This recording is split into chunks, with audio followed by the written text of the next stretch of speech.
Alrighty fam, I read 9 books in January. 9? Yes, 9 books in January. The weather has started to cool down and it's dreary and raining and so cozy. So grab a cup of tea. This is the perfect time. Let's chat about what I read in January. Aforementioned dreariness, we're just gonna have to deal with the reflection of the light. I'm sorry. First is a reread of House of Sky and Breath, which is the sequel to the Crescent City series. It is actually the first time I've reread this one. I listened to it. I'm gonna say it once in this video only. All of the audiobooks I listened to in January, I listened to while playing Day of the Diver. Perfect example. In having reread this, I realized that the first time I read through it, I didn't remember any of the actual plot points for the story, and literally the only 2 scenes I remember are the last 2 chapters of the book. Everything else, straight over my head. It was definitely necessary to re-listen to it for the 3rd one, but we'll get to that. You've heard enough about this, I will stop. I then listened to Happy Place by Emily Henry. This is her latest release, I believe, and it had so much hype when it came out because it's Emily Henry. I enjoyed this one so much more than I enjoyed any of her other ones. And I think that that is the general consensus from what I can take on the internet. This one is a second chance romance, almost fake dating. It follows Win and Harriet, and they have separated, however they haven't told any of their friends or family about it. We are thrust into this tropey romance when kind of the extrovert of the friend group lets everyone know that her dad's house that they used to holiday in all the time is being sold, and so they need to go and have their like last hurrah holiday at this house. But like I said, no one knows they're separated, so they have to have this like hold it together for the rest of the trip so we don't ruin everyone's trip. I think what I really liked about this one is that we flipped backwards and forwards in time. I think it was done quite cleverly because it was done through the chapter headers, and it's one of those romances that we learn about the breakdown of the relationship alongside the conception of the relationship, which goes across not only their romance but also how the friendship group got together and how that's all played out over the years. There was like a rough underlying theme of the constant state of change and how some people process that differently to other people. I do believe that Emily Henry somewhat represented that quite well in this story across the different couples in the relationships and the friendship. And it covered it kind of from somewhat of a lifespan perspective, because as you grow from that early adulthood when everyone's together and you have all that time to the present day where maybe the house is being sold and people are kind of developing their own lives and drifting apart, which is a very natural part of life. And I think that may be why I liked it so much, because that's kind of where I'm at in life. But it also showed, I guess, how some people manage that differently. Either they grasp it with both hands and they're fine, or some people cling to the past like their life depends on it. The pacing of the book itself, like the overarching construction of the story, did lend itself really quite well to listening to it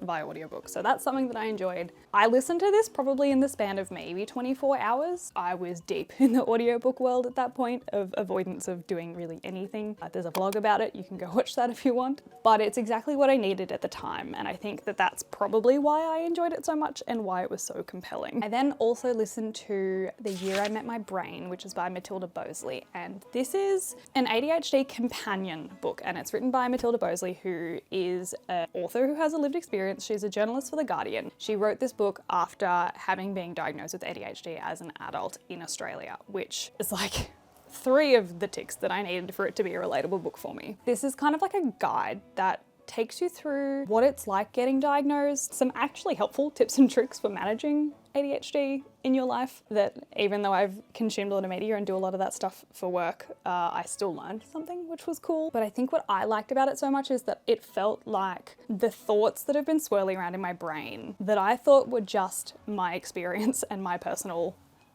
brain's vendetta against myself, spoken aloud by someone else in a book, and that hits so close to home. It feels really silly to say that the things I liked about the book was the content of the book. Like I said, helpful tips and tricks, but also a lot of myth debunking. And I think that regardless of if you have a diagnosis of ADHD or if you've self-diagnosed with ADHD, if you're struggling with the things in life that maybe TikTok tells you is ADHD, or maybe a psychiatrist tells you is ADHD. If you're struggling with that thing and you come across a book like this who gives you helpful tips and tricks and maybe information about a diagnosis that is so commonly misconceived in the media, maybe that's a good thing, despite what your diagnosis or no diagnosis is. If you can find something that helps you, regardless of the context of where that thing came from or why that thing is there, the end result is that you've been helped. I will get off my soapbox. We then made a hard left turn and listened to Love, Sugar, Magic, A Dash of Trouble, which is by Anna Mariano. This is a middle grade fantasy. It's set around the Day of the Dead holiday, and it follows a family, particularly Leonora, who is a young girl in middle school who's trying to navigate all of the chaos that comes along with that, all of the middle school dramas that tend to happen. However, she's also trying to manage the fact that her family are keeping a relatively big secret from her, and that is that they're all brujas or witches, particularly of the bakery sweet treat kind, which is where this kind of heads into the cozy realm. I bought this book for a cozy reading vlog that I was going to do, and I was going to read it as part of that, and I'm somewhat glad that I did not, because though yes, it does technically qualify as a cozy fantasy because it has the cozy elements, there is low stakes, as any middle grade can be, and there's magic. It's a fantasy, sort of, it's in there. There's magical realism, probably more so than fantasy, but it just didn't have the vibes that I was hoping for. I'm gonna level with you. I probably could tell you play by play the events that happened in this book if I tried really hard, but I cannot tell you at any point, aside from Leo, what any of the characters' names are, or really what the purpose of the book was. I should have DNF'd this. If I wasn't listening to it and I didn't listen to it so quickly, and it's quite short, I probably would have DNF'd it. And that's not a fault of the book whatsoever. I think it's just not for me. I'm not a middle grade galley. I think that this is a really good book for people who are that age, and I unfortunately am no longer that age. I did enjoy the magic though. The magic system was cool. That whole fantasy witchy element was fun, particularly with the baking. Cleverly done, just not my vibe. Do you know what was my vibe? Lessons in Chemistry by Bonnie Garmis. This is like a contemporary fiction, and it's set in the 1950s, 1960s time. We follow a chemist. Her name is Elizabeth Zott, and she is existing in a world where women didn't have rights. The overall plot of this story follows Elizabeth. Like I said, she is a chemist in this male-dominated field, and she is fired from her job from being pregnant, and then ends up hosting a primetime afternoon television cooking show in which she teaches cooking but actually chemistry. And I think it's somewhat marketed in the book as a way of empowering women and empowering the housewives of the 1950s and the 1960s to fulfill their dreams, to follow what they want, and to not let people walk all over them as society probably would have at that stage. I read a lot of negative reviews for this book, and it made me genuinely stressed. I did not like doing that. I think it's something that I'm going to actively avoid from now on, is reading negative reviews of books that I liked, because I feel so secondhand angry about it. I think it was interesting to explore the time period in the head of someone whose values are so closely aligned with someone of this time. And I think that's what a lot of people had gripes with this book, is that it felt like someone from 2023, 2024 transplanted into the 1950s and 60s. While I think people think that that is a flaw because it's unrealistic for that to be a thing, I don't think it's impossible. And I wonder, given how biased history is towards the people that write it, the narrative of that time is heavily dictated by the people who are in power at that time, and that is the men, which means that the women wouldn't have had the voices to voice if that was their opinions. That's my hot take on people's negative reviews about the time period and the unrealistic standards that Elizabeth has.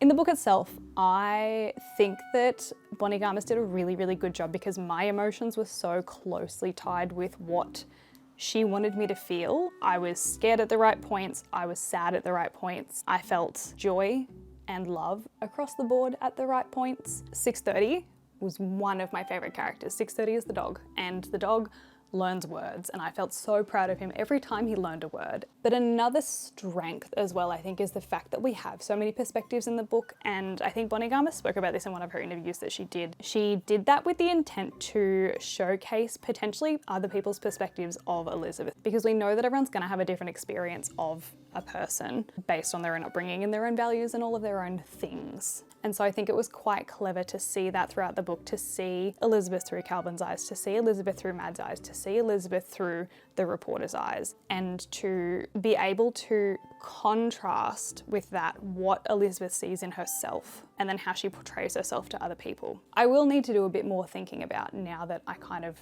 say that out loud. I haven't fully explored that thought too much, but I think it was very clever in the way that she did that. The only probable negative that I have is, like I said, the pacing of the story was a little bit odd at times. I think that there was peaks and valleys at points that I didn't expect them to be. The book felt quite long, even though it's not a super long story, which I'm not mad about because I enjoyed spending time within the pages, but I was a bit jarred at times with some of the pacing. But regardless, I actually think it was quite a decent book. I actually had a really, really good time, and I now very much want to watch the TV show because it has Brie Larson in it. All right, then once again listened to The Woman in Me by Britney Spears. This is Britney's memoir. It speaks for itself, really. What I found so interesting about this is mostly the fact that I had no idea what happened to Britney in the time that it all happened. I knew that there was things happening with the Free Britney movement and the conservatorship, but I didn't properly understand what that actually meant. What I enjoyed about this is that we actually get to explore Britney's experience in life, which I less so enjoyed for the fact of enjoying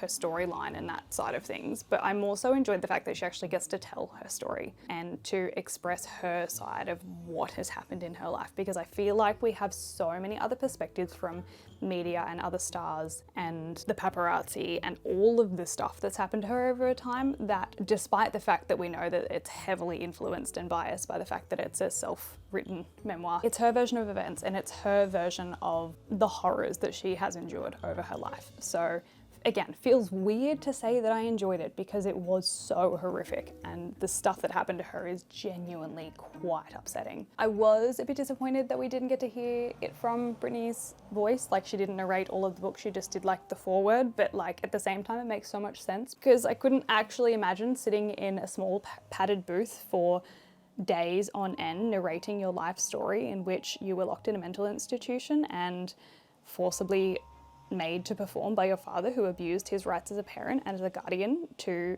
take all your money and your control over your life. Makes a bit of sense. I think I said this about Jeanette McCurdy's autobiography as well. Having grown up in the time period where the people who are writing these memoirs now were in their peak of stardom and fame, it feels really, really interesting, and it's quite an unique experience that I have felt reading about things that happen in my conscious memory and having my perspective of how the world actually works and how the world existed at that time completely shifted from what I thought it was. Growing up in that time, I didn't know, and I didn't have the brain to actually process what it meant that Britney was up on stage in scant clothing holding a snake, or that Christina was in chaps and a bra in the mud in a wrestling ring. I didn't know what a lot of that stuff meant realistically when I was that age. So reflecting on all that stuff now and actually having a bit more insider knowledge about the industry and how these people were treated, and something that I guess I'm quite grateful about is that I get to now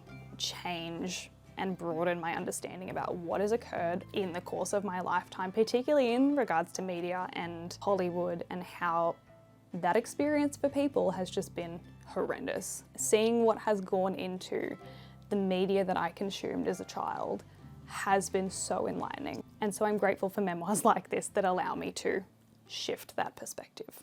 All right, how you going? You good? You still got your tea? Make sure you drink it before it goes cold. Don't be like me.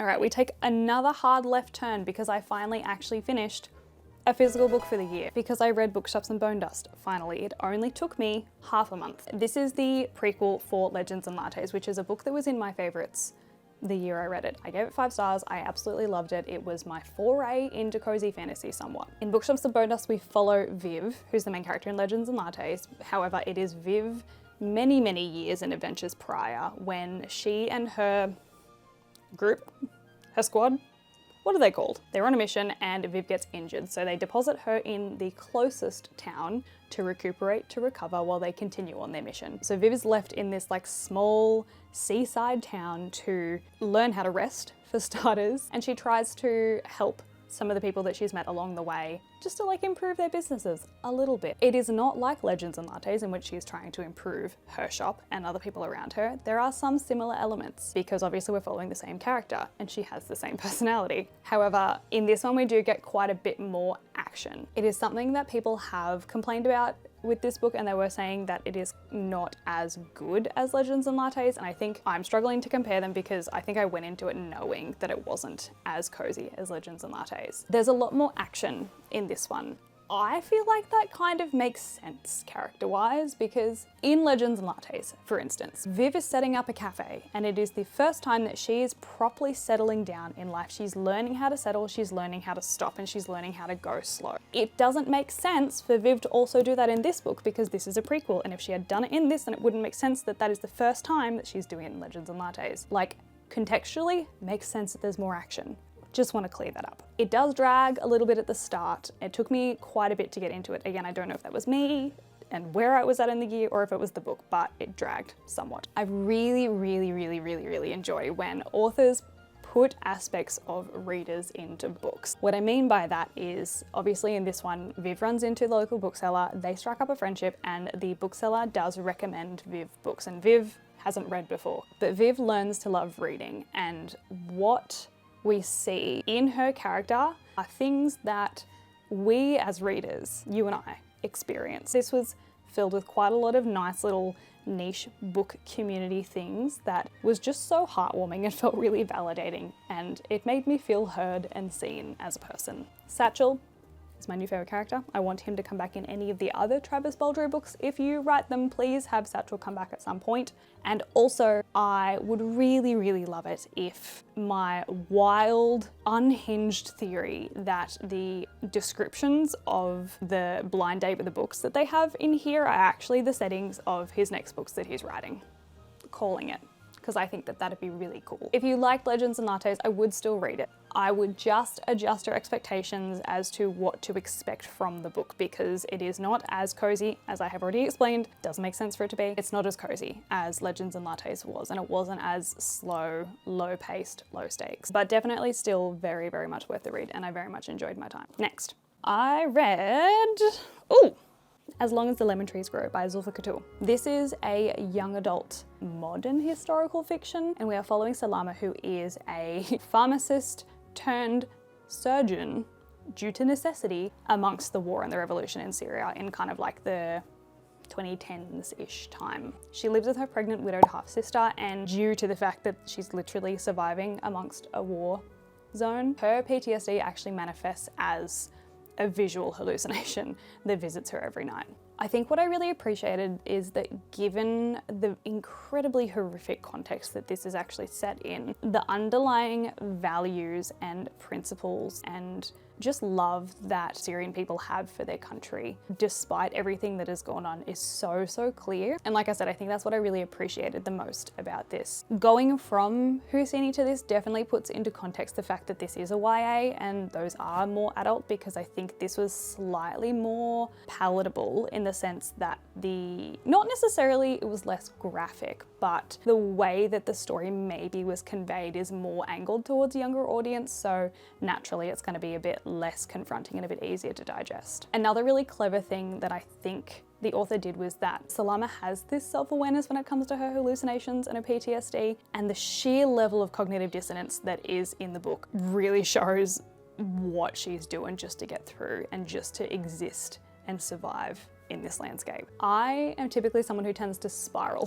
when it comes to books like this. This one's slightly more palatable if you also suffer with the crushing guilt and anxiety that comes along with sometimes confronting stories like this. But check the content warnings, keep your brain safe, make sure that you can tolerate all of that. All right, we're so close, there's 2 left. I re-listened to A Deadly Vow by J.D. Ronan. I read the arc of this before it came out early last year. This is a romantasy that follows 2 main characters, Kai and Sabine, and they are essentially like the prince and princess of warring sides of the kingdom when they're thrust together with a sorcerer's bond. There is an element of hate to love, there is an element of morally grey love interests, and the prose of the author is quite lyrical and quite information dense and heavy at the start. At the start of the book, you do have to kind of strap in and like use your eyeballs and use your ears to fully take on what's happening, because you're kind of dumped straight in the middle of the action and everything that's happening, and it does feel like there should have been like 50 pages before that just to explain a little bit about what's going on, but you pick it up, you get there. Half to 2/3 of the way through is where it usually picks up for me. I say usually, I've read it twice. Before that, brain had to work a little bit, but it was still very enjoyable. The sequel is coming out in some time, I'll let you know. But yeah, I re-listened to this one. It was a good experience. The audiobook only just came out, that's why I listened to it, and I listened to it in preparation for the second one. So there we go. And what you have all been waiting for, I'm sure, is I read House of Flame and Shadow in the span of 2 days. I did that because I took off 2 days of work specifically for the release of this book so I could read it, have it done, and then continue with my life. I'm sure you're sick of seeing the cover literally everywhere. I'll keep it vague, I'll keep it spoiler free. The good, I enjoyed that it was incredibly easy to read. I blasted through this. There was one point which it had been 4 hours I think I was reading, and I looked up and I said, I need to touch some grass. I have not been that attentively engrossed in a story with like other distractions happening in such a long time, so point one, tick one for book. One of my faults from books 1 and 2 is that the pacing was end heavy. So there was so much more action that happened at the end of the book than the start of the book, which was somewhat remedied in this one. There was action throughout the whole thing. However, that is somewhat of a downfall a little bit. It gets like a little bit of a negative because there was just way too much content packed into the 800 pages. There are so many storylines that are just info dumped at you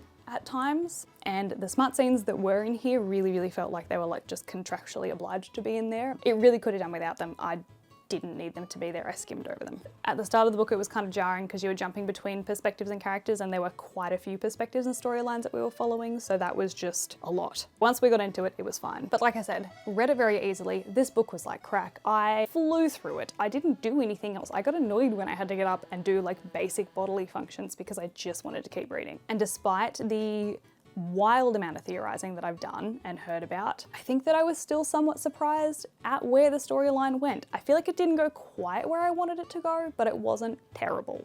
There was still at least one thing that I didn't expect and I was quite shocked by. What I really mostly enjoyed actually was just allowing myself to read for 2 days straight and having no other obligations in that time. I took off 2 days from everything in life just to read this, and it was so rejuvenating. I henceforth am giving myself permission to take off 2 days whenever Sarah J Maas releases a book. National holiday for me at this point. If you like the Sarah J Maas world, if you like her books, obviously you're gonna read this one. I don't know if I'm gonna be able to convince you if you're not wanting to read it or if you're on the fence. There are other people that can do that far better than I can. You do you, boo. I'm not gonna influence you either way, but if you're going to read it, cool, you'll enjoy it. So with all of that being said, these were the 9 books that I read in January. I'm very aware of the fact that I listened to all but 2 of these. So once again, if you're reading, if you're listening, reading is listening, listening is reading. It's all the same thing. You're consuming a story. I consumed these 9 stories this month. I would be very interested to know what your thoughts on House of Flame and Shadow were, because having read it so quickly, I had no one to talk to about it. So please, if you've read it, let me know. Keep the comment section spoiler free, please. Just save everyone else